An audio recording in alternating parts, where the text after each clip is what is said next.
Hello, everyone.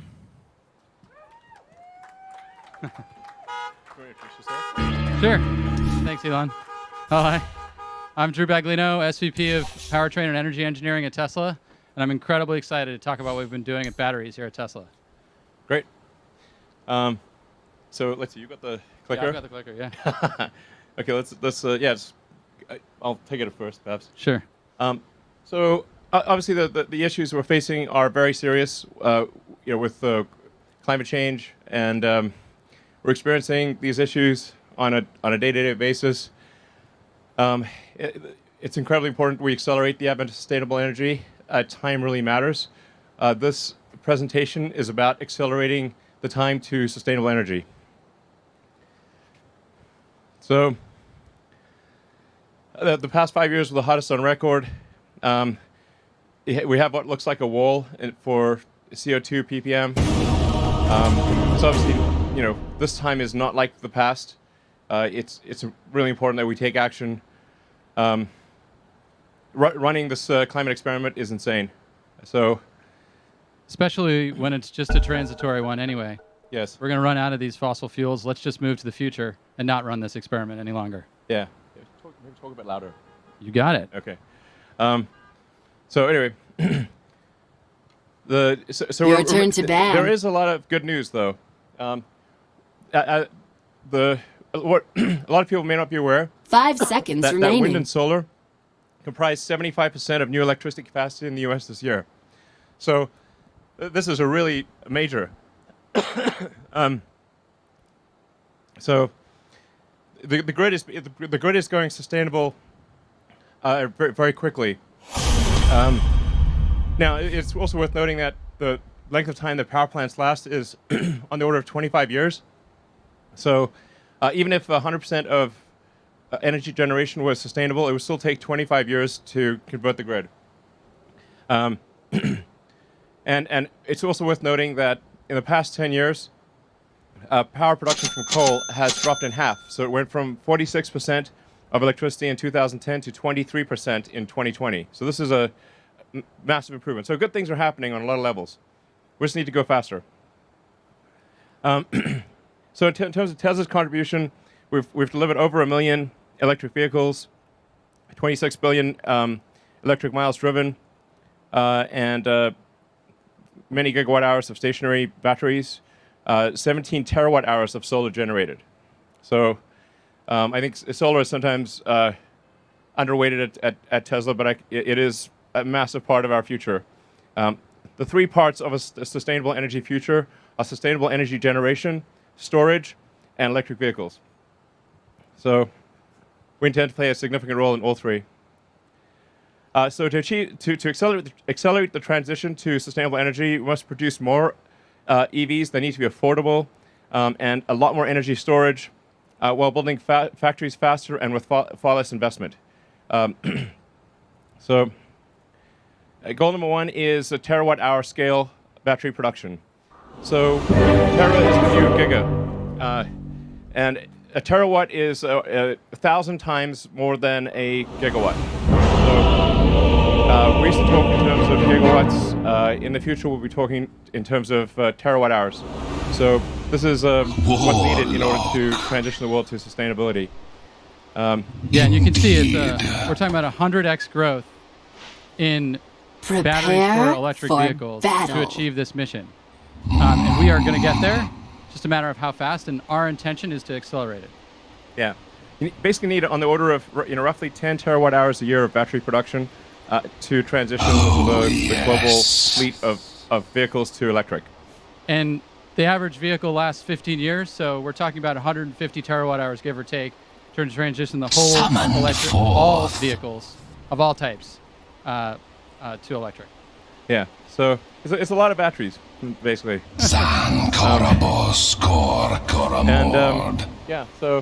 And then on the grid side, welcome to the secret shop. we have a similar mountain to climb, 1,600 times growth from today's grid batteries to go 100% renewable on the grid and to take all the existing heating fossil fuel uses in homes and businesses 100% electric.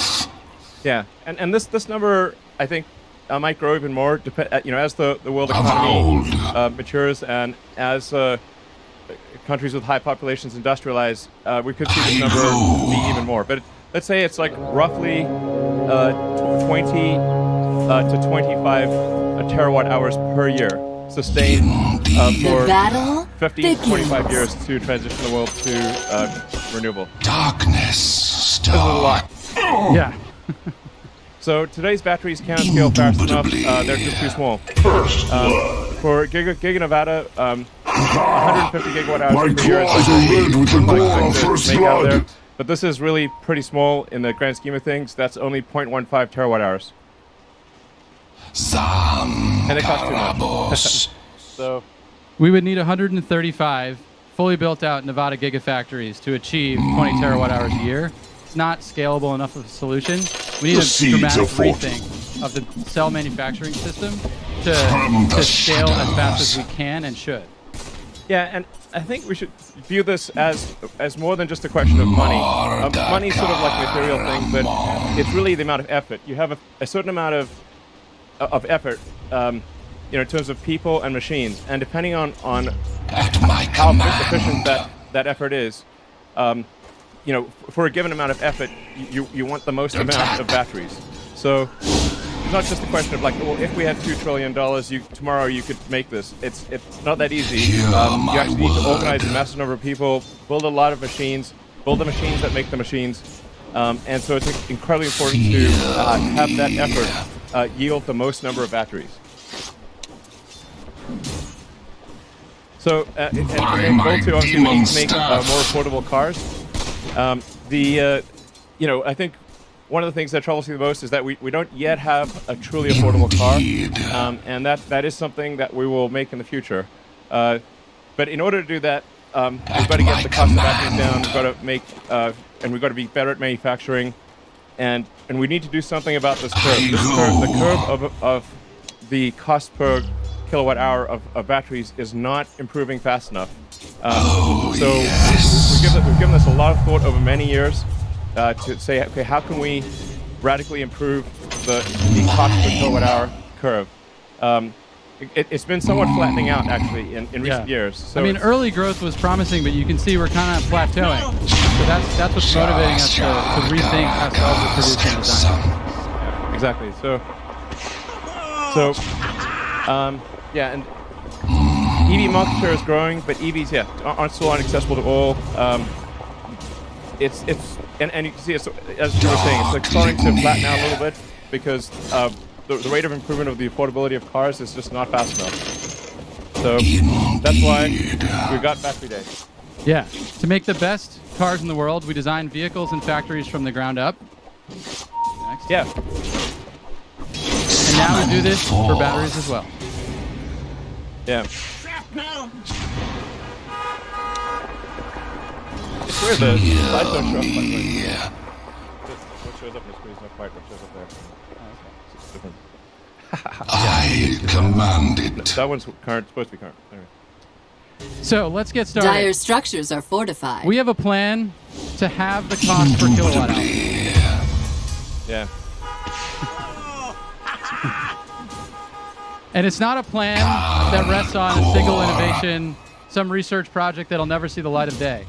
It's a plan that has taken creative engineering and industrialization across every facet of what makes a cell into a battery pack, from raw materials to finished thing. And we're going to go through that plan with you today, step by step, by the power and build of up Goroth. how we get to these goals and how we accelerate this transition and make our vehicles and our grid batteries more affordable. Hear my word. I mean, we basically thought through every element of the battery, well, almost every element. There are a few more elements that we won't get to today, but we will get to in the future. Yes. So first, before we get too far into it, let's talk about what is in a battery cell. We've got the cap and the can, negative and positive terminals of the cell. When you open that cell, you've got a tab connected to those terminals, what we call the jelly roll, which is the wound electrodes on the inside. You can actually see what this looks like as you unwind it. This is over 1 meter long in a typical 2170 cell. So it's quite a long winding process. And you can see the tab still there. And then, to explain what's actually going on here, Spawn of identify we've got shadows. anode, cathode, separator, positive and negative terminal. Watch what happens as we, Indubitably. there we go, discharge the cell. Got lithium moving from anode to cathode, and then the reverse. When we charge the cell, anode moving from lithium moving from cathode to anode to charge the separator. This is the basic of what makes all lithium-ion batteries, whether they're no matter By what the the form factor. power of Goroth. And when we look at Radiant what's happened structures to are date, at least in our fortified. products, we've moved from the 18650 form factor to the 2170 form factor through great collaboration with our partners, Panasonic, new partners like LG and CHL, and probably others in the future. Avowed. Actually, so a slight note on why is the one called 18650, although not on the slide, versus the 2170, is that the first two digits refer to the diameter, and the second two digits refer to the length. So that helps explain why what's up with these Born weird into numbers. me. But like nobody could explain to me why there was an extra zero. So like, okay, well, we're deleting the zero that nobody can explain in future form factors. So that's why it's technically it's like the 18650 bizarrely, but going forward it's the 2170 because we just Your got rid of bottom the extra tower zero is 'cause it's under pointless. attack. And this was a evolutionary step, going from 1865 to 2170, bringing 50% more energy into the cell.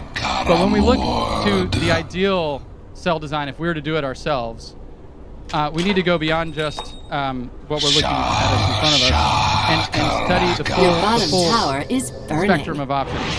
So as you can see, we kind of swept the key figures of merit, how much we can reduce the cost, and how much vehicle range increases as we change the outer diameter of the cell. We found a sweet spot somewhere around 46 meters. Assassination at its finest. But it's not just about a bigger form factor. Like anybody can make a bigger form factor. Any fool could make a bigger form factor. There, We not any fool. there are problems as you make cells larger. In fact, supercharging and thermals in general become really challenging as you make bigger cells. This was the challenge that our team set our sights on to overcome. And we did. We came up with this tabless architecture that maybe you've heard about, that basically removes the thermal problem from the equation and allows us to go to the absolute lowest cost form factor and the simplest manufacturing Your top process. tower is under attack. And this is what we mean when we talk about tablets. Radiant's Kind of a courier has beautiful been thing. killed. That's what these secrets mean, but it's very esoteric. It's like nobody could figure it out. But Yeah. We basically took the existing coils, laser Your middle powered tower them, is and under enabled attack. dozens of connections into the active material through this shingled spiral you can see. With simpler manufacturing, fewer parts, 50 bottom millimeter tower versus is on 250 fire. millimeter electrical path length, which is how we get all the thermal benefits. yeah, this is important to appreciate. Your Like basically bottom the tower is under the attack. distance that electron has to Your travel, bottom tower burns it's to just the much ground. less. Dire structures are You actually have fortified. a shorter path length in a large tablet cell than you have in the smaller cell with tabs. This is a big deal. So even though the cell is bigger, it actually has more power. The power to weight ratio is actually better than the smaller cell with tabs. This is, again, like this is quite hard to do. Nobody's done it before. And it really took a tremendous amount of effort within Tesla engineering to figure out how do we make a freaking tabless cell and have it actually work and then connect that to the top cap. And it's there's a whole bunch of things that we're keeping a little secret sauce here that we're not telling everything. But Sometimes what's elegant and simple is still hard, and it took us a lot of trials, but we're happy where we ended up. yeah, I mean everything's simple in recollection. After you simply everything, it's hard until it's discovered, and then it's simple. Oh, yes. So anyway, but there's a lot of really cool things going on that enable tablets, and it's really due to a really great engineering team, crew, and the rest of the team have done amazing work in achieving this tablet construction. And it sounds, I think it may sort of sound a bit silly to some people, but this is like, for people that really know cells, this is a massive breakthrough. For cylindricals to be able to get rid of the tabs dramatically simplifies winding and coating, Yeah. and has an awesome thermal and performance benefit. Your Yeah, middle it's- tower is under Just to attack. elaborate on that a bit, it's like when the cell is going through the system, it has to keep stopping where all the tabs are. So you can't do continuous motion production if you have tabs. You have to keep stopping, and then there's a rate at which you can start and stop and accelerate again, and it really slows down the rate of production. And then sometimes you get the tabs wrong, and you also This should make my life easier. of active area. It's really a huge pain in the ass to have tabs from a production standpoint. Yes.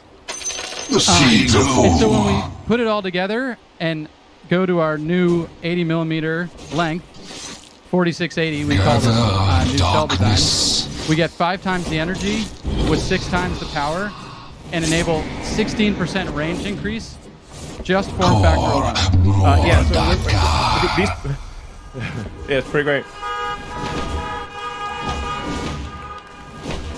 And just to clarify, when we see these plus the 16% or whatever the percentage range increases, these are the amounts due just to that particular innovation. Yes. So we'll list a whole bunch of innovations, and then when you add them up, you get a total improvement in energy density and cost.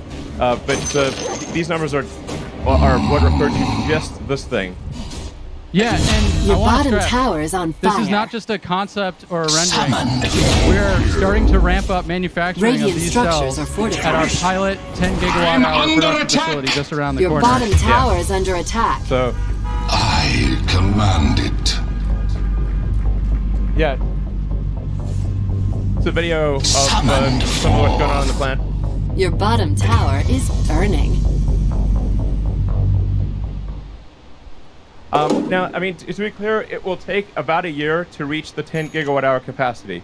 So this is important to appreciate. Like when you build a factory, there's a certain capacity that you design to, and then it takes some period of time to actually achieve that capacity. So I would say it's probably about a year before we get to the 10 gigawatt hour annualized rate with the pilot plant. And this is just a pilot plant. The actual production plants will be more on the order of maybe 200 gigawatt hours, maybe more over time. And thank you. Your soul to crush. But let's stack up everything we just saw at the cell level. So just the cell form factor change enables a 14% dollar per kilowatt hour reduction. Just that cell form Chaos factor. minion. And now that you've been teased on this factory, we're going to go on and walk step by step through that factory and discuss a series of innovations there.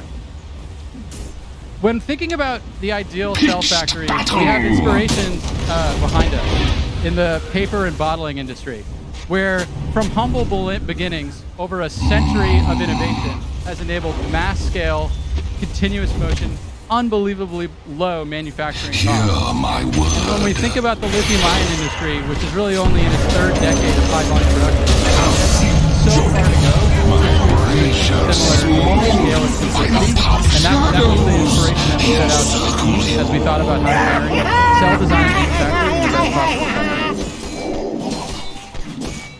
And Dire let's talk a little structures bit are about what's in a fortified. cell factory. First, there's an electrode process where the active materials are coated into films onto foils. Then those coated foils are wound in the winding process we just talked about, where if you do have tabs, you have to start and stop a lot. Then the jelly roll is assembled into the can, sealed, filled with electrolyte, and then sent to formation, where the cell is charged for the first Your time. middle tower is on fire. And where the sort of the electrochemistry is set and the quality of the cell is verified. And we set out at every step of this process to try to take that inspiration we just showed and think about how we make those processes fundamentally better and more scalable. And one of the most important processes is where it all begins, the wet process of the electrode coating. And just to give you all a sense of scale, I'm going to walk through what's in that wet process. We've got mixing where the powders are mixed with either a water or a solvents for the cathode. That mix then goes into a large coat and dry oven where the slurry is coated onto the foil. You know, huge ovens, tens of meters long, dried, and that solvent then has to be recovered. You can see the solvent recovery system. And then finally, the coated foil is compressed to the final density. And when you're looking at this, you're like, wow, that's a lot of equipment for one step, especially when you consider that little speck next to the coating oven is a serious iron involved in making batteries. Wouldn't it be great if we could skip that solvent step, which is one of those big addition and fill it kind of things where you put the solvent in and then take it out and recycle it, and just go straight to dry mix to coat. And that's what the dry process really is about. Go feed my demon spawn. You can see it here. On a bench, literally powder into film.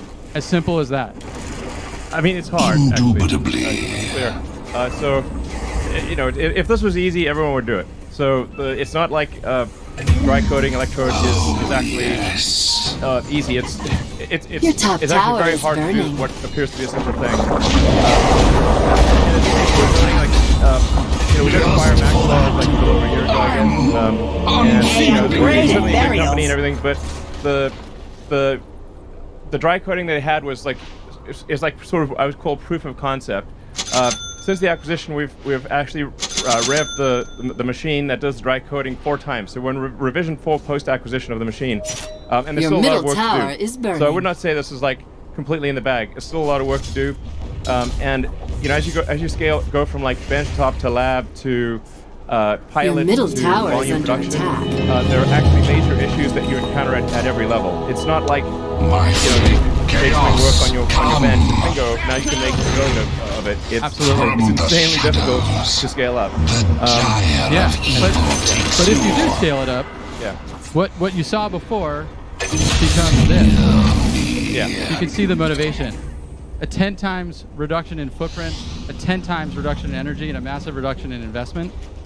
But as Elon was saying, simple is hard. Your middle tower is on to be fire. clear, I would like not say that right now it's just totally working. It's close to working, but it's not. Even now, your middle tower is burning. It is close to working. Well, I can fair say it does work, but with not a good, not a high quality. So we're still ironing out the kinks, but we made tens of thousands of cells, thousands of kilometers of electrode. I mean, we are on the 4th generation of the equipment, so we've learned a lot along the way. Yeah. I mean, it is super demanding because every atom has its place if you want to deliver the energy density and the cycle life and the supercharging. Yeah. But we're confident that we will get there, but it will be a lot of work along the way. There's a clear path to success, but a ton of work between here and there. Yep. So, but this is a really profound improvement. Again, for people that know battery manufacturing, this is gigantic. We'll probably be on machine revision 6 or 7 by the time we do large-scale production. The rate at which the machines are being improved is extremely rapid. Like literally every 3 or 4 months is a new rev. Yeah, and beyond the electrode, we continue to innovate on every other process step. So let's talk a little bit about assembly, which is next. The key to a high-performing assembly line is accomplishing processes while in motion, continuous motion, and thinking of the line as a highway, max velocity down the highway, no start and stop, no city driving. Exactly, no stoplights and traffic lights or anything. You want the highway. You want the highway. Yeah. And together with our internal design team that makes this equipment and designs this equipment, we coupled thinking about how to make the best cell with thinking about how to make the best equipment so that we could accomplish the fastest parts per minute rates on all of these tools. And through all of that development, we were able to get to the point where we can implement assembly lines, one line, 20 gigawatts, 7 times increase in output per line. And when you're thinking about scalability and pure effort, having one line be 7x the capability is just effort multiplied. Yeah. So by the power of Goroth. Yeah, you can sort of think about like the sort of the fundamental physics of a factory or something. Like, I think it's actually quite a lot like you've got resource velocity and then the log of the start to end masses. So it's basically saying, how fast are things going and what percentage of the factory volume is doing useful work. And conveyance does not count as useful work. So only the value-added steps. yeah, if you break the factory down into cubic meter sections, and say, or smaller, it could be like 1 liter sections, and say, is a majority of this volume doing useful work? You would be astounded at how bad most factories are. They're like maybe 2 or 3%, including our factory in Fremont. So I think it's possible to get to at least 10 times that volumetric efficiency. Your middle tower is under attack. More like 30% is more, and be 10x better, which means the factory can be 10 times smaller. And then the other thing is how fast are things going through the factory. It's like speed and density. The faster you go, like if a factory that's moving at say twice the speed of another factory is equivalent to 2 factories basically. And the company that will be successful is the company that with 1 factory can accomplish what other companies take 2 or 3 or 4 factories to do.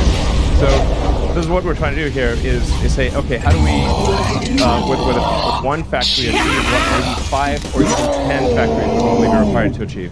And the vertical integration with the machine design teams at Stroman and Mybar and others allows us to really accomplish that because we don't have all these edge conditions between one piece of equipment and another. We can design the entire machine to be one machine and remove all these unnecessary steps. Yeah, I mean, This should make my life easier. Is aiming to be the best at manufacturing of any company on Earth.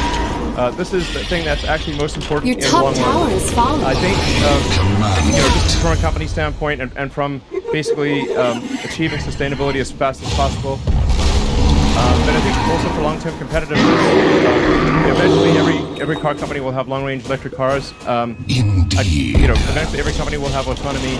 I think, but not every company will be great at manufacturing. Tesla will be absolutely head and shoulders above anyone else in manufacturing. That is our goal.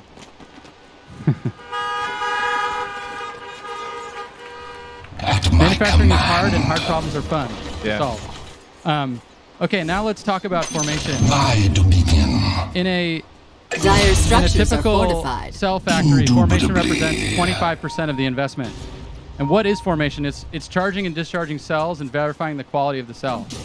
Turns out we've charged and discharged billions and billions of cells in our vehicles, so we know a thing or two about that. The typical formation setup is you Your charge top and discharge tower each is cell burning. individually. In our car, we charge thousands of cells at once. We took our principal and our power electronics, leveraging Powerwall, vehicle Your battery top management tower is systems, and on others fire. to dramatically improve the formation equipment cost effectiveness. Avowed. 86% reduction in formation investment, 75%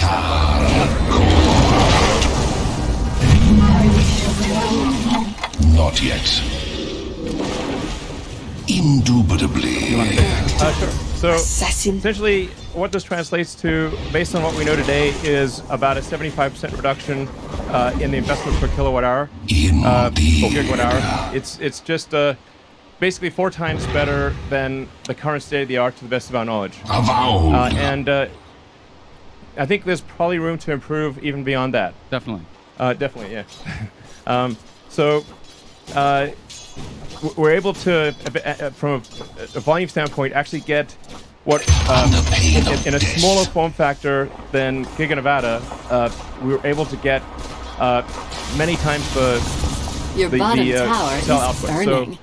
So you can see, like, basically, we can get a terawatt hour in Your bottom less tower space is than it toast. took to make a gigawatt hour. 150 gigawatt hours.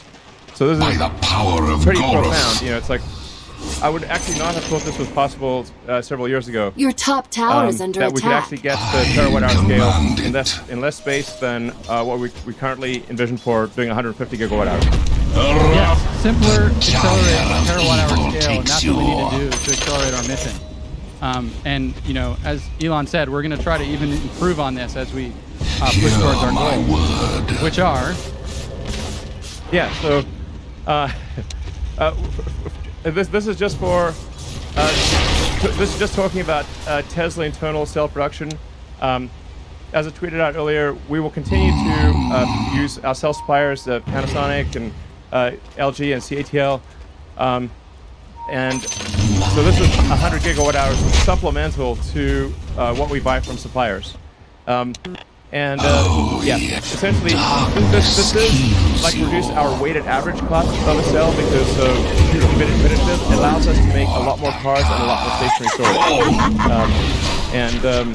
And then long term, we're expecting to make on the order of 3,000 gigawatt hours or 3 terawatt hours per year. I think we can.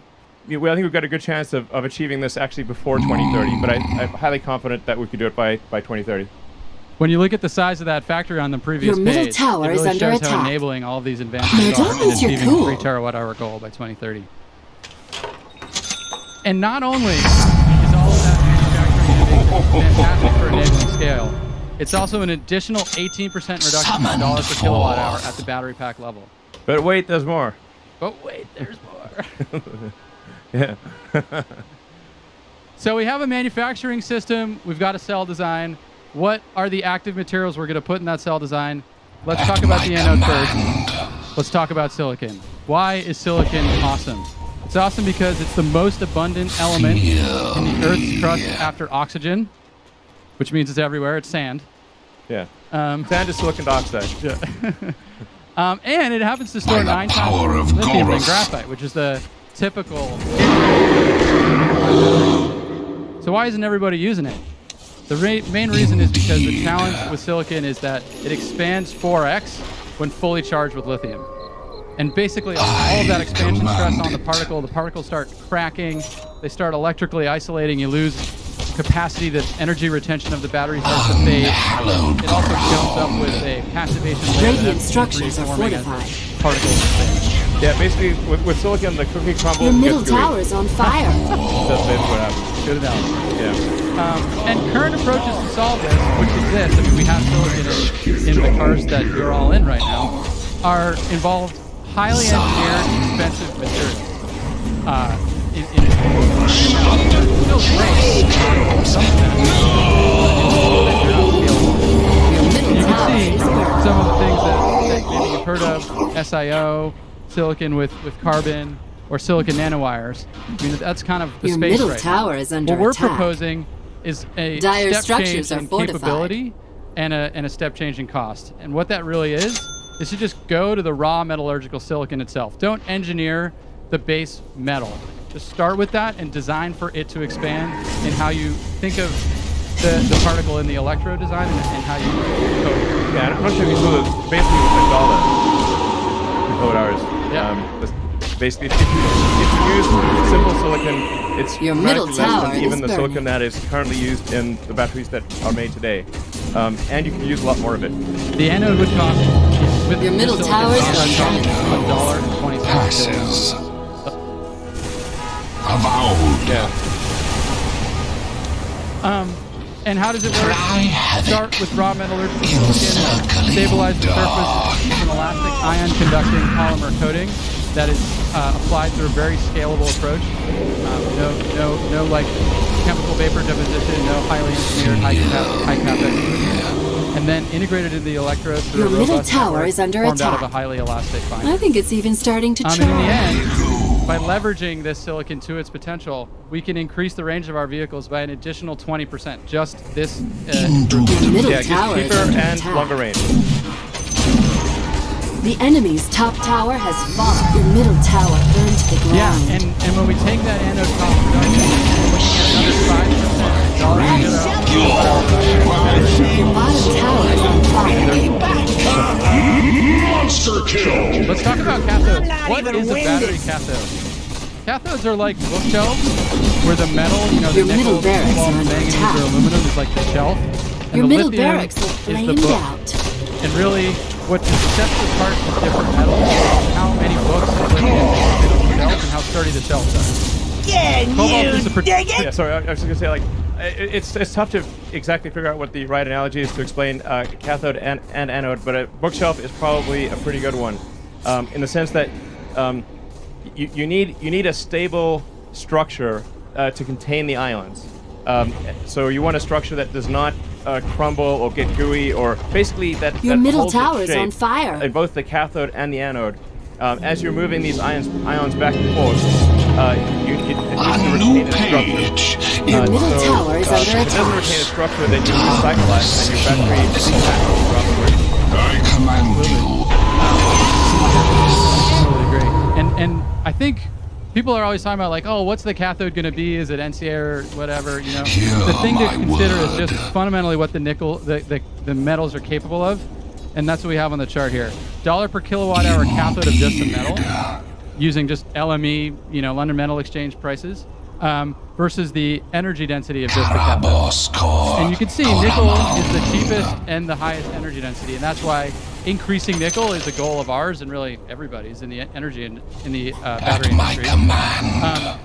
But one of the reasons why cobalt is even used at all is because it is a very stable bookshelf. And the challenge with going to pure nickel is stabilizing that bookshelf with only nickel. And that's what we've been working on with our high nickel, which has zero cobalt. Leveraging noble coatings and novel we can get a 15% reduction in cathode dollar. Big deal. But it's not just about nickel. Yeah, sure.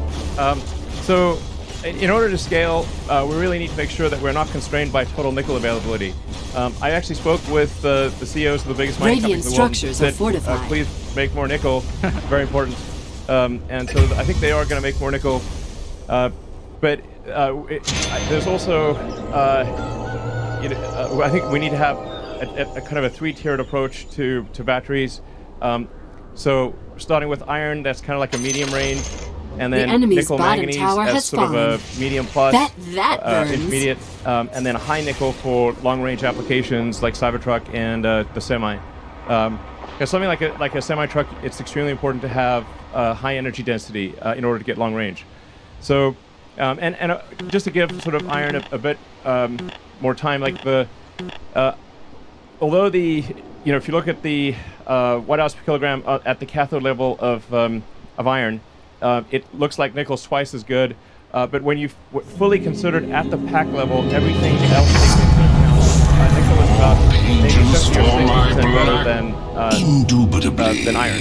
So iron is a little better than it would seem when you look at it at the pack level. It's not as good as nickel. The Nickel's like enemy's 50 top 60% tower better, is toast. but it's actually pretty good.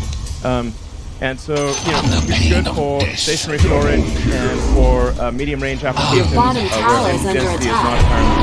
And then Dire intermediate, structures are kind of fortified. nickel manganese, and it's relatively straightforward to do a cathode that's 2/3 nickel, 1/3 manganese, which would then allow more cell volume. Your bottom tower. Very little energy transfer. Yeah.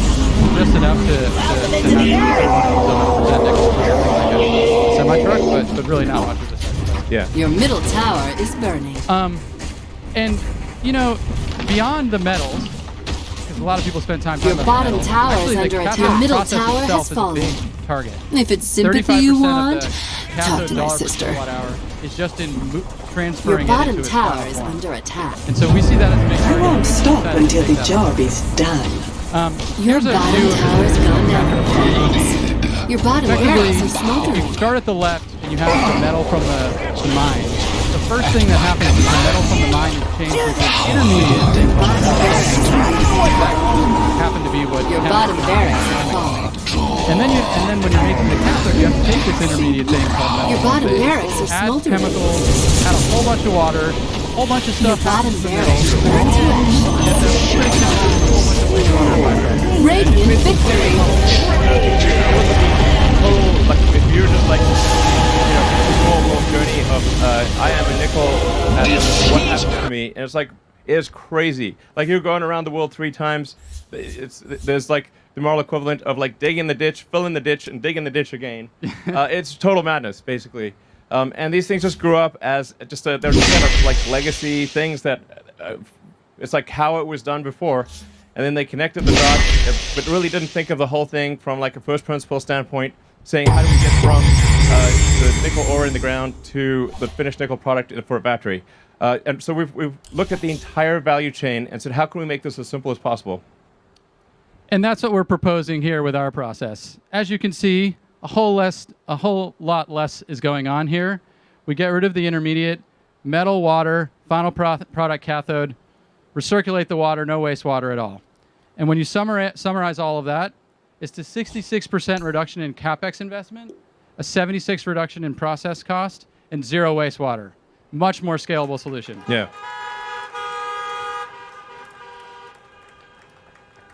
And then when you think about the fact that now we're actually just directly consuming the raw metal nickel powder, it dramatically simplifies the metal refining part of the whole process. So we can eliminate billions in battery-grade nickel intermediate production. It's not needed at all. Yeah. We can also use that same process we showed on the previous page to directly consume the metal powder coming out of recycled electric vehicle and grid storage batteries. So this process enables both simpler mining and simpler recycling. And now that we have this process, obviously we're going to go and start building our own cathode facility in North America and leveraging all of the North American resources that exist for nickel and lithium.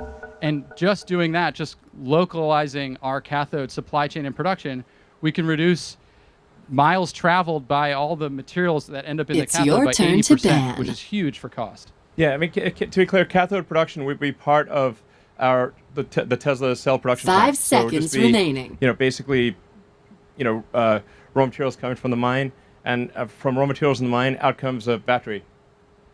And on that note, the way the lithium ends up in the cell is through the cathode, so then we should obviously on-site lithium conversion as well, which is what we will do using a new process that we're going to pioneer. That's a sulfate-free process again, skip the intermediate. 33% reduction in lithium cost, 100% electric facility co-located with the cathode plant.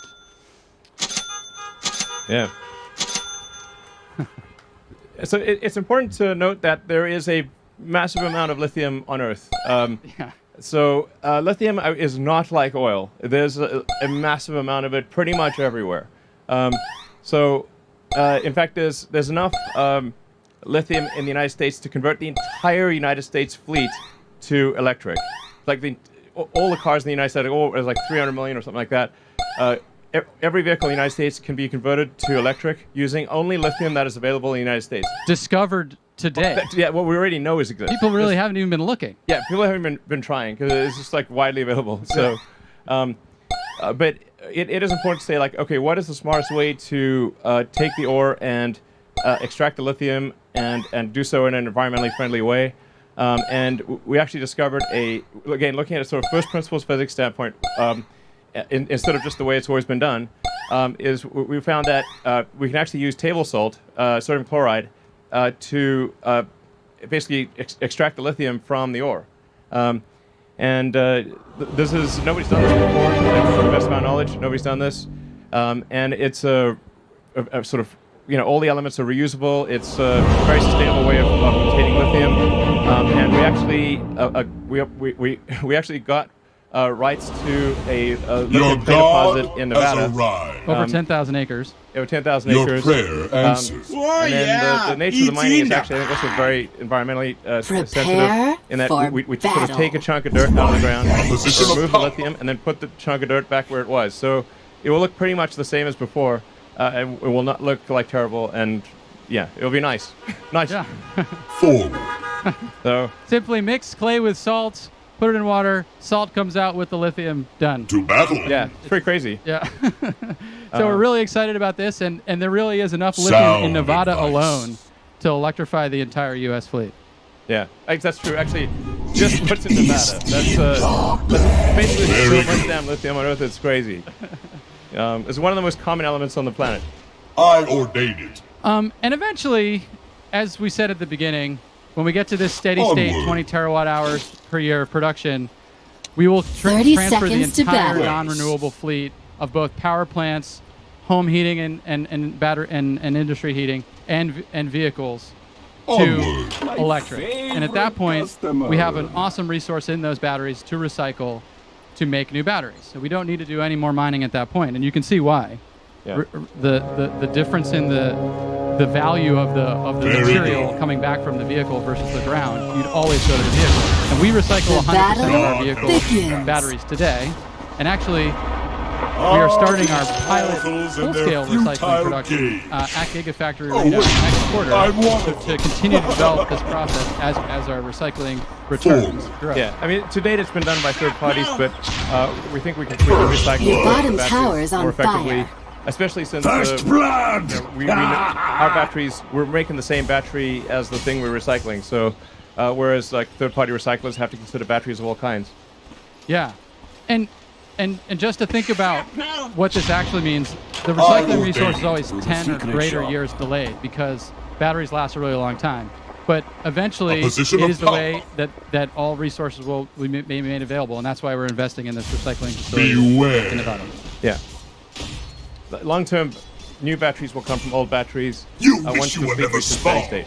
Not on my watch. Okay, so we just talked about scaling cathode and recycling. Sound advice. All of the benefits that you just saw are added to this benefit of a 12% reduction in dollars per kilowatt hour at the battery pack level. Almost at our halve the cost goal, but there's one more section. Take it away, Elon. So there's an architecture that we've been wanting to do at Tesla for a long time, and we finally figured it out. Yes. And I think it's the way that all electric cars in the future will ultimately be made. Onward. It's the right way to do things. So it starts with having a single piece casting, or a single piece casting for the front body and the rear body. And in order to do this, we commissioned the largest casting machine that has ever been made, and it's currently working just over the road at our Fremont plant. We have the it's pretty sweet. Currently making the entire rear section of the car as a single piece, high pressure die-cast aluminum. And in order to do this, we actually had to develop our own alloy because we wanted a high-strength casting alloy that did not require coatings or heat treatment. This is a big deal for castings, especially with a large casting. If you heat treat it afterwards, it tends to deform. It kind of like does this like potato chip thing. So it's very hard to keep a large casting to have its shape. So in order to achieve this, there was no alloy that existed that could do this. So we developed our own alloy, a special alloy of aluminum that has high strength without heat treat and is very castable. Your prayer so that's a great achievement of our materials team. In fact, in general, we've got a lot of advanced materials coming for Tesla, new alloys and materials that have never existed before. So, Forward. So basically, the front and rear of the car is a single piece, and then that then interfaces to what we call it the structural battery, where the battery for the first time will have dual use. The battery will both have the use as an energy device and as structure. This is absolutely the way things are done.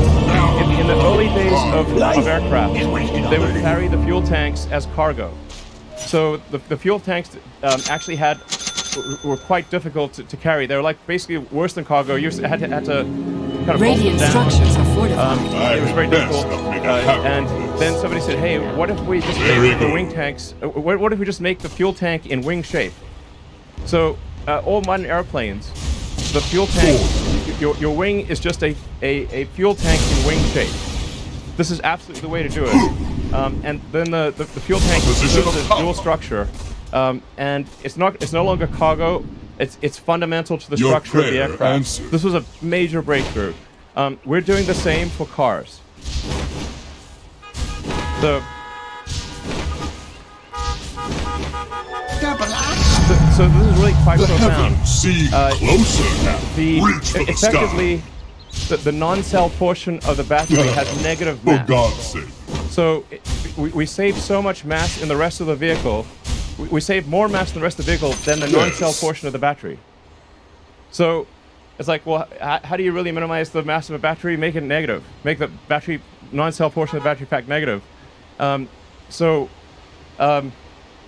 also allows us to pack the cells more densely because we do not have intermediate structure in the battery pack.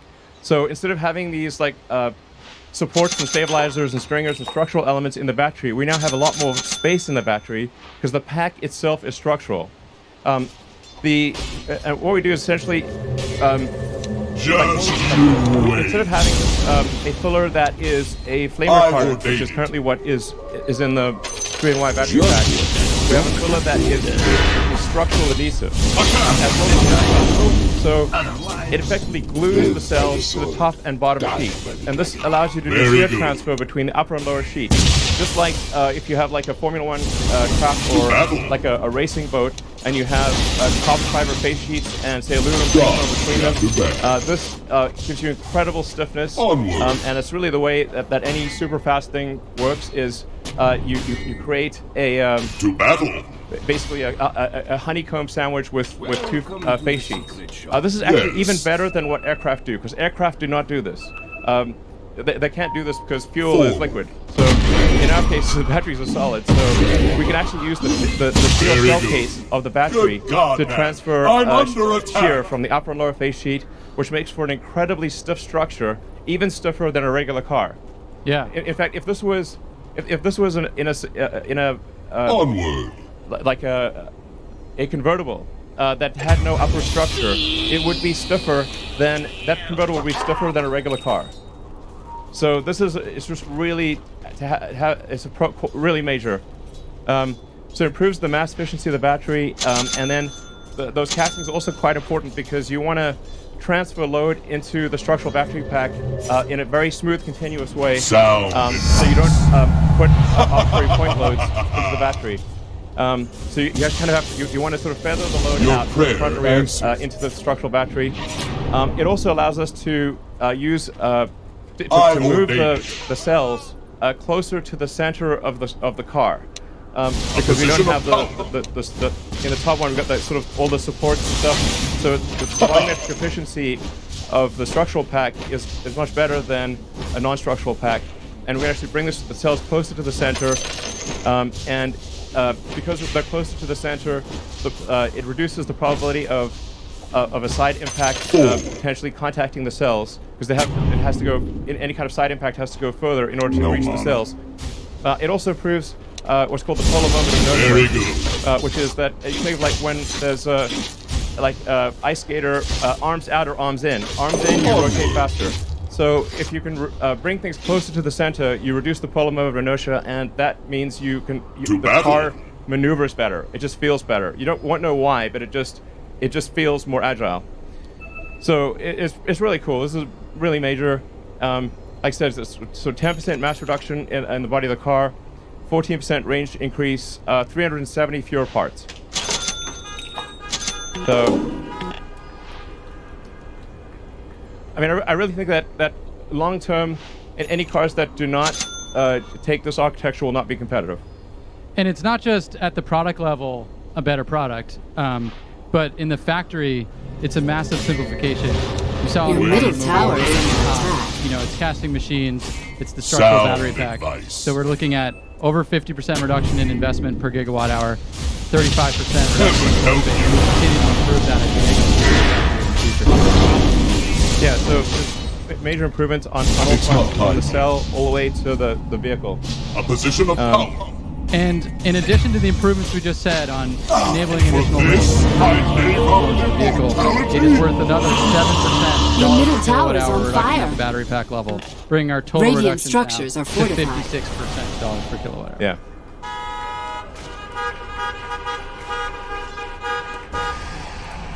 Yeah. All right, so A stacking new it up. age dawns. We're not just talking about Return. cost or range. We've got to look at all the facets. Your middle tower is So- under attack. Range increase, we're unlocking up to 54% increase in range for our vehicles ordain it. and energy density for our energy products. 56% reduction in dollars per kilowatt hour at the battery pack level, and a 69% reduction in investment per gigawatt hour, which is the true enabler when we talk back about how do we achieve this scale problem. I'll give it away. Yeah. And Your prayer so, answered. I think it's pretty nice that investment per gigawatt hour reduction is Onward. 69%. I mean, who would have thought? Yeah, just happened to happen out that way. I mean, 0.420%. Of course. Yeah. So what this enables us to do is achieve a new trajectory in the reduction of cell cost. And now, to be clear, it will take us probably a year to 18 months to start realizing these advantages, and probably to fully realize the advantages, probably it's about 3 years thereabouts. So. Your top tower is under not attack. Like, if we could do this instantly, Only we would. you can prevent but that. it's really, I think what this bodes, it just really bodes well for the future, and means that the long-term scaling of Dire Tesla structures are and fortified. the sustainable energy products that we make will be massively increased. So, what tends to happen as companies get bigger, things tend to slow down. Well, actually, they're going to speed up. And they have to speed up if we're going to accelerate the transition to sustainable energy. Yeah. I mean, long term, we want to try to replace about, at least 1% of the total vehicle fleet on Earth, which is about 2 billion vehicles. So long term, we want to try to make about 20 million vehicles a year.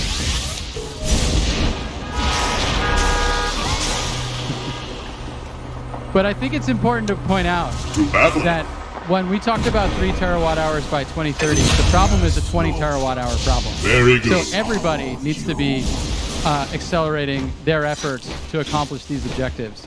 Doesn't matter where you are in the value chain, there is a ton to do. You need to rethink from first principles how you do it so that you can scale to meet all of our objectives. Sound advice. Yep. And Elon, Sure. what does this mean?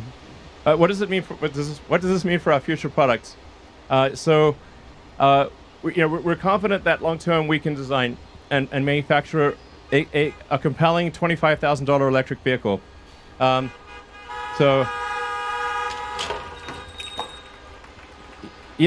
This has always been our dream from the beginning of the company. I even wrote a blog piece about it because our first car was an expensive sports car, and then it was like slightly less expensive sedan, and then finally sort of a mass market premium, but like the Model 3 and Model Y. But it was always our goal to try to make an affordable electric car, and I think probably like I said, about 3 years from now, we're confident we can make a very compelling $25,000 electric vehicle that's also fully autonomous.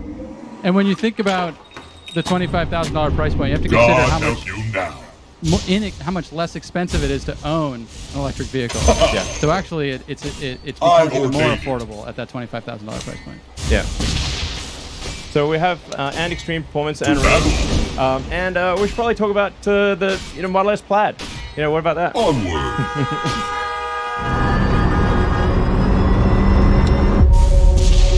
Very good.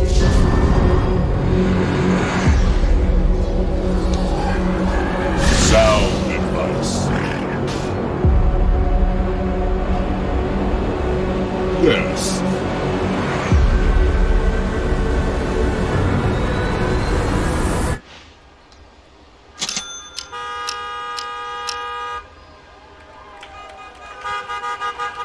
Yeah. Woo. So, anyway, we took the latest Plaid out to Laguna Seca on Sunday. It got a minute 30, and we think probably there's another 3 seconds or more to take off that time. So we're confident the Model S Plaid will achieve the best track time of any production vehicle ever, of any kind, two-door or otherwise. Onward. And you can order it now, Sound and it's advice. available basically end of next year. Your prayer answered. And now we'll move to Q&A. Beauty, mortals. So we'll invite a few people on stage. Radiant structures are fortified. Come on up, team. This is just a small portion of the team, but Position it of would be great to show you some more of the team, and when we do Q&A, Your middle tower is give burning. various people different questions to answer. I like Sounds what great. I see. Actually, I don't know how we're getting the never question. spawn. Actually, I don't know either. Okay, well, you could just you can maybe get out of the car for 2 seconds and yell it at us. I don't know. Hey, how do we get any questions? Oh, they're mics. Okay, wait for the mic. Oh, there are mics. Okay, great. God giveth you beating. All right. Okay, we'll definitely need to give people mics because otherwise there's Position no of way. power. Sorry? I ordain. All right, we're gonna pass some mics out. Oh, ye of little faith. Your top tower We is don't under have a name for attack. the $25,000 car yet. It's a great question. Very good. Double kill. Forward. Yes, we will be manufacturing cells in Berlin. Kill. Yep. Thermal management system? For homes. Oh, you mean like the home HVAC? Yeah, that's a pet project that I'd love to get going on. I don't know, maybe we'll start working on that next year. Because I just think this meant you could really make a way better home HVAC system that's really quiet, super efficient, super energy efficient, and also has like a way better filter, for particles, and Your middle tower is on fire. It works very reliably, and we've already developed that for the car. Like, so the heat pump in the Model Y. Your top tower is burning. Really Your top tower pretty is spectacular. toast. I mean, it's tiny, it's efficient, it has to last for 15 years. It's got to work in all kinds of conditions, from the coldest winter to the hottest summer. So we've actually already done a massive amount of the work necessary for a really kick-ass home HVAC. And they can also like stack them. So if you want to say, depending upon the size of your house or whatever, how much you need, you can just basically stack them, and just have a very compelling, super efficient home HVAC. And then you can also communicate with the car, and Your bottom it'll know tower when is you're on coming fire. home. So it's like, oh, I don't need to keep the house cold all day. Cool it down. Cool down. You're coming home. So Your bottom tower having to is communicate with the car and just like really dial it into when you actually need cooling and heating. It'd be great. Fun product. Yeah. Your bottom tower is under attack. Hey guys, Eli here. Your bottom from tower Tesla has Plus, my fallen. Tesla Adventure. Aw, Just a quick question. things getting I'm a too huge hot for fan you. of car camping in my Tesla, my Radiant dream case, structures like my are all-time fortified. favorite activity. Is it going to be possible to get climate control to the back of the Cybertruck? Because that would be the ultimate camping machine if we can get all-night climate control. We'll try to do that. Yeah. I agree. That'd be really cool. Your middle Yeah. tower is under attack. Forward. All right, who's next? Hello. Long time. Yes. Great The guy. enemy's middle tower just has a been question. denied. How does the Oh, ice I industry knew it look was so like combustible. in the future? Well, I don't think there will be an ice industry long term. Yeah. I mean, well, I guess there might be like a few things that are like, it's a like curious thing. Like, I mean, there's still like some steam engines made somewhere, but like they're just basically sort of Your bottom quirky collector's tower items. is That will be the burning. future of the internal combustion engine car. Hi, Eli, to your left here in the white Very line. good. Ryan I'm up ready. about Cybertruck, it was interesting to see where you had it in on the battery technology front. I'm sort of curious what you see for it in the production front. Is its volume, trucks are so Sound popular in America. advice. Do you see its volume equaling the 3 or the Y in the future? And also, Forward. is the were you able to get Teslas able to legally be Your sold in prayer Texas as answered. part of the Giga Texas deal? Well, it's hard to say what the volume exactly would be for the Cybertruck. The Your orders middle are tower is gigantic. burning. So, and we have like, I don't know, well over 500,000 orders. I think maybe 600,000. That's a lot, basically. We stopped counting. So, I think there's probably room for, A position of I don't know, power. at least like a unit volume of like Your middle 250 tower to is on 300,000 fire. a year, maybe more. Very Your good. middle tower is So- toast. Now we are designing the Cybertruck to meet the American spec, Yes. because if you try to design a car to meet the global, the superset of all global requirements, I it basically, you can't Your make middle the Cybertruck. tower It's is under impossible. attack. So Better put those sparks out. it really is designed for the American market, but this is the biggest market. The North American market is the biggest market for pickup trucks by far, or large pickup trucks. Onward. And then I think for we'll probably make an international version of the Cybertruck that'll be kind of Sound smaller, advice. kind of like a tight Wolverine package. It'll still be cooler, but it'll be smaller Your because you just can't make a friend giant truck like that for most markets. So yeah, but it's good for right now. And I don't know. I think probably we'll be able to sell directly in Texas. We do pretty well right now, but it is a bit weird not being able to actually conclude a transaction in Texas. But it's got to be like, you know, click on a server based in Dyer's courier California. has been killed. So, but weirdly, we can do Dyer's leasing in courier Texas, has been not selling, killed. but hopefully that'll get cleared up in the future. Yeah, Elon, great job with everything that you're doing. Frost Gerber from Gerber Kawasaki. Your team's amazing. What I'm most curious about, these innovations are incredible, but on my drive up here, fully on Your middle autopilot for tower is 400 under miles, attack. the entire state is collapsed. Has there been some analysis done if all these things are achieved? What will its direct impact be? Your middle on tower climate? is under attack. Well, I mean, I think it will have a very significant impact because it will stop the CO2 ppm from growing as it is every year. And I mean, I should say, like, I try to view the whole climate thing for, as a science question. Your middle tower is under Possible. attack. Science, you always question your hypothesis. Is it true? Is it not true? Or assign a probability to a given hypothesis. And I should say that my electric vehicles predated the climate issue. Like just when I was in high school, I thought, man, if we don't figure out electric cars, the whole economy is going to collapse when we run out of oil.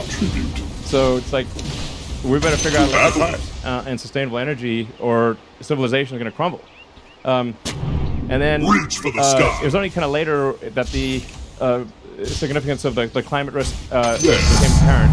A divine infusion. And we're also able, using tracking and other types of technology, to access a lot more fossil fuels than previously thought, which is, helpful for lowering the cost of gasoline, but it's pretty bad for the total tonnage of CO2 that you put in the atmosphere. It's now greatly beyond what people previously thought.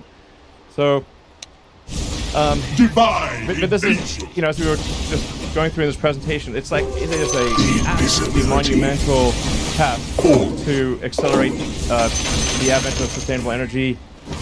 I mean, the entire global economy is still, more than 99% dependent on, or quote, roughly 99% dependent on fossil fuels. So although electric cars kind of get a lot of press right now, they're still, and there's still very few, as a percentage of the total global fleet, is practically nothing. I would say, yes, less than 1% of the global fleet is electric right now. Because of 2 billion cars and trucks and whatnot in use. So there's a massive amount of work ahead, just insane, like hard to comprehend how much work is ahead to get the new vehicle production to be sustainable, to massively increase the amount of stationary storage, which is critical because renewable energy is intermittent. Wind and solar is intermittent. Sometimes the wind doesn't blow, and obviously the sun doesn't shine at night. So you got to have batteries, a massive number of batteries. So it's hard to measure in direct impact, but it's an experiment that we shouldn't be performing. And the sooner we can end the experiment, the sooner we can kind of move on in a fully sustainable way that is actually lower cost. I mean, I think the thing that people haven't fully internalized is once we do get to the 25K car, the ownership cost of that car is incredibly lower than the prior car. And then on the solar side and wind, with the cost of solar and wind coming down, batteries coming down with them, the actual cost of energy on the grid is going down. So we're sort of moving towards a sustainable, lower cost future. So there's not really a sacrifice. Yeah, that's true. It is a false dichotomy to say that it's either prosperity or sustainability. This is often used by oil and gas to say you want people to lose their jobs, you want lower people's standard of living, you want to make all these economic sacrifices really in order to have sustainability. And the reality, as Drew was saying, is that a sustainable energy is going to be lower cost, not higher cost, than fossil fuels. Elon, quick question Your for middle you. tower is on fire. Right here in front. First, thanks for having everyone, and is telling a friend the one company to go work for that's going to have the biggest structural impact over the next 10 years of scale, it's probably Tesla. So kudos to everyone at Tesla for what they've done to this point and going forward. The two questions for you, as you've looked at the auto and the storage markets, I know you talked about the kind of 50-50 long term, but it seems like a lot of the battery cost curve achievements that you're seeing being presented today really make some of these storage opportunities much more feasible over the next 5 years.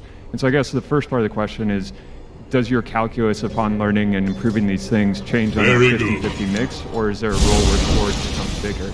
And then the second part of the question, with all these huge grand visions, who's going to be with Tesla from a corporate perspective accomplishing these things? Obviously, Tesla can't do it. But when you look at the traditional auto industry or power, etc., I don't see a lot of other Teslas.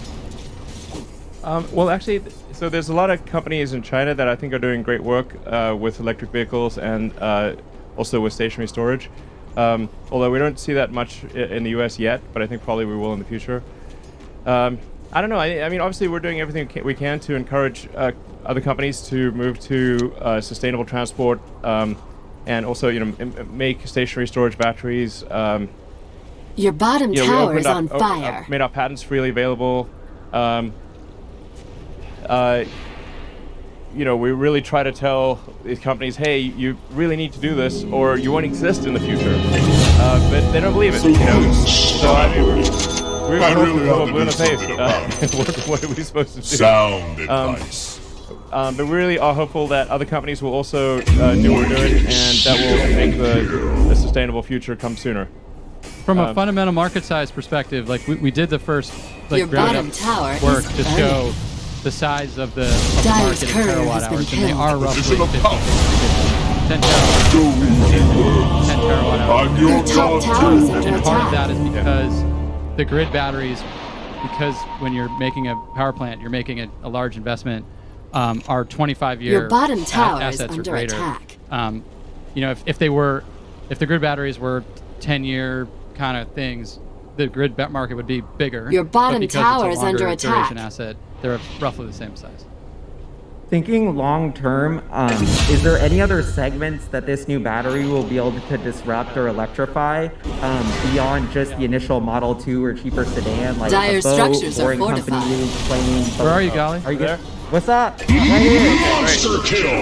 It's like ventriloquism here, It's like, you just get the sound out of the speaker, and you can't tell where the heck it's coming from. Your top tower is on Yeah, fire. any hints, or is the Model 2 such a big deal because it decreases the cost of transportation that is really the disruption? Or should we get hyped that this new cost curve opens up different vehicle categories like a high passenger density bus, boring loop, boat? Well, Sound advice. I mean, there are batteries in limited production right now that do exceed 400 watt-hours per kilogram, which I think is about the we need for decent range, medium range A position of aircraft. power. I think our batteries will, over time, start Very to good. approach the 400 watt-hours per kilogram range as well. So, I ordain it. yeah, I mean, I think over time we'll see all modes of transport, Your middle with the tower ironic is exception of burning. rockets, transition to sustainability, or to Your electric, prayer basically. answered. On the rocket front, what we're planning to do Your is top tower is like under about attack. 80% of Starship is liquid oxygen. Your middle And tower is we're actually toast. already running a power battle. line to be able to use wind power to create the liquid oxygen. So we're making some decent progress on sustainability on the rocket front, but there's just no way to have an electric rocket, and it's important for the future of life and consciousness that we Onward. become a multi-planet species. So got to keep doing that. Hi Elon, Hello. Josh Phillips here, retail investor. I have a question in regards to the lithium and nickel industries and the likely price spikes and shortages of high-grade materials the EV industry is likely to see if they don't act fast to address future supply. Tesla have clearly made the right moves that are necessary, Radiant but there's a real structures are worry that fortified. the potential supply issues and price spikes will create a drag on the rest of the EV industry, and therefore a drag on global EV adoption. What advice would you give to the EV and mining industries to quickly solve this looming hurdles? Because for a sustainable energy future, the spice must flow. Thank you. Yeah, indeed. The spice must flow. Your prayer answered. The new spice. I don't know. I think a position of power. You know, I'm not sure. I guess we can try to like basically overdo it in cell production and perhaps supply cells to others. But we do see the fundamental constraint as total cell production. That's why we're putting so much effort into making cells and kind of reinventing, trying to reinvent every aspect of cell production from mining ore to a complete battery pack. Because it's the fundamental constraint. We're not getting into the cell business because we, just for the hell of it. It's because it's the fundamental constraint. It's the thing that is the limiting factor for rapid growth. But we could certainly try to overdo it on cell production and perhaps sell cells to others. Although we are going at absolute top speed, so it's not like we're holding it back. But I think like just making really efficient cars and that have low drag coefficient, rolling resistance, your top tower is burning. That's kind of what we've done in order to make iron phosphate still have a good range. So the iron phosphate is low energy density solution, but there's while there are some limitations on the total amount of nickel produced every year, there's really no limit on the iron. There's so much iron. Your top tower is under attack. You can really scale up iron phosphate, at a rolling growth basis, more than you can nickel. But yeah. And just to point out, when we were walking through this presentation, we intentionally separated all the different aspects. The benefits of structural battery apply to a iron-based your bottom tower is under attack. In the same way they apply to a nickel-based cathode. So you get longer range iron-based. Your bottom tower is going down. And also silicon benefits apply to the iron-based vehicles as well. So we can do a lot to extend the range of an iron-based vehicle, which is why it's a key part of the roadmap going forward. And then I invited Turner up here to talk about what the mining look at me go! Diversification on the cathode side is obviously massive, and EVs are all about for the EV to expand the vehicle, we need to see powertrain efficiency really increase at all other companies matching Tesla powertrain efficiency, so that everyone can have that diversified cathode approach, where LFP is used in medium range and even really make a 300-mile vehicle with LFP. And really the goal that we were trying to present here was a model for vertical integration, strategic vertical integration that a lot of different people can do. What we need to see is vertical integration that shortens the process path from mine to cathode. Your bottom tower is under attack. What we're doing here is novel, and we're trying to push the industry in that direction. So, we're presenting a model here that anyone can follow. Your bottom barracks have fallen. In fact, is the your thing bottom that you guys want to burn comment to on, ashes. feel free to step forward and materials choices. Louder. Yeah, if you're smart about your materials choices, the spice will continue to flow. Yeah. You don't need to use the same kind everywhere. And if you it's about strategically planning it out. And for miners, I think we are incentivizing them quite a bit to ramp up their production. Yeah. Your top and actually, tower burned we had to good the ground. calls. Like, they're all motivated. I think that they've been sort of sitting back being Your like, are you going to grow barracks like are crazy? smoldering. And we're like, yeah, we're going to grow like crazy. And then I think this indicates we're going to grow like crazy. And that's Your what the top miners want here. barracks And then went they'll up make in the investment. smoke. Your top barracks are under attack. This is Ben Don't Limpick. get burned. I was wondering, does Tesla have any plans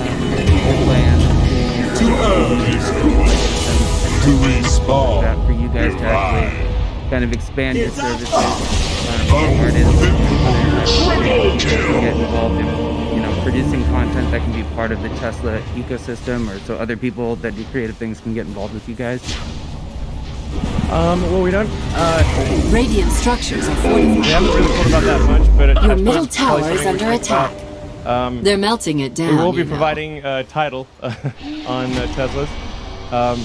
So Your we're middle providing tower is music, more burning. music sources that people can choose from, and generally trying to improve the entertainment experience in the cars. And I think actually, Your middle as tower we go burned to to a the more ground. autonomous future, Your middle barracks are smoldering. the importance of entertainment and productivity Your will middle become barracks greater and have greater. fallen. I mean, to the degree So that you got middle you're barracks sitting in your car, the enemy now has mega it's sort of like being in a, the car is essentially your chauffeur. Your middle tower is under And attack. then the things that become are, okay, well, let's have good entertainment and perhaps want to do some productivity Your middle stuff. tower is on fire. That actually starts to become much more important. You're no longer spending Your middle tower has fallen. So it will be If that extremely were important in the mine, future. your middle tower is under Should we attack. do some of the say.com questions? Your middle tower's gone down in flames. Your ancient is being cremated. Should we do the second one? Yeah. The first one I think we already answered. Like if we have if we're able to make enough cells, we will, Your which ancient we'll is try to being do. We will supply other companies. It's definitely not an intention of keep the cells to ourselves. If we can make enough Your for other ancient is under companies, attack. we will supply them.